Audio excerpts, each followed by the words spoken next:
You see, what happens is this then, that an individual who all his life long has played the social game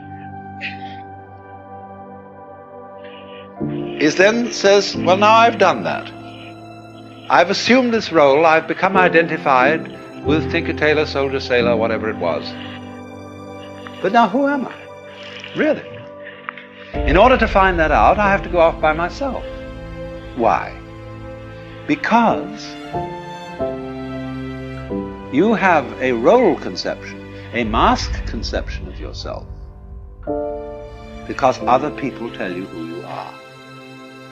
If belief is a construct, then like any other construct, it can be manipulated and changed. And at any moment, you can choose to believe something new about yourself. Now, the weird thing about belief is, as soon as you change that belief, it becomes true.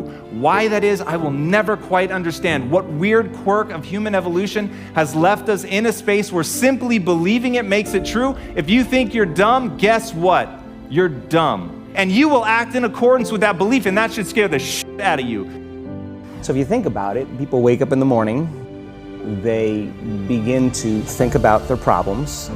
Those problems are circuits of memories in the brain. Each one of those memories are connected to people and things at certain times and places. And if the brain is a record of the past, the moment they start their day, they're already thinking in the past. Each one of those memories has an emotion. Emotions are the end product of past experiences. So the moment they recall those memories of their problems, they all of a sudden feel unhappy, they feel sad, they feel pain. Now, how you think and how you feel creates your state of being. So the person's entire state of being when they start their day is in the past. So what does that mean? The familiar past will sooner or later be predictable future. So if you believe that your thoughts have something to do with your destiny, and you can't think greater than how you feel, or feelings have become the means of thinking, by very definition of emotions, you're thinking in the past. And for the most part, you're going to keep creating the same life. So then people grab their cell phone, they check their WhatsApp, they check their text, they check their emails, they check Facebook, they take a picture of their feet, they post it on Facebook, they tweet something, they do Instagram, they check the news, and now they feel really connected to everything that's known in their life.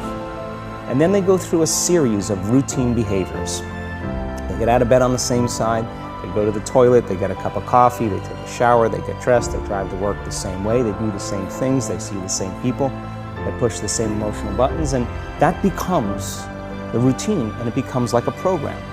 So now they've lost their free will to a program, and there's no unseen hand doing it to them.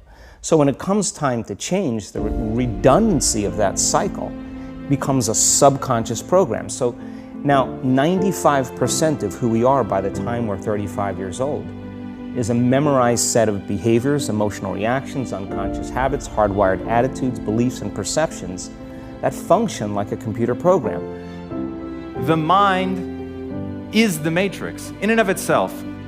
Right now, today, in this moment, I promise you, the matrix has you.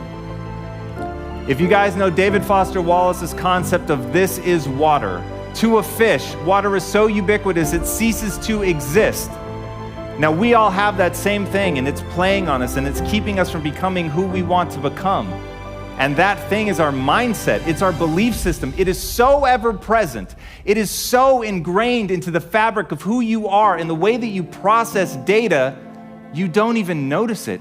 You don't even know that it's real. And this is the thing that impacts your life. It is your inability to see that your mindset controls everything, that it is water in and of itself. Now, when I heard this from Shakespeare, I realized that once you become aware of the water, you can change everything.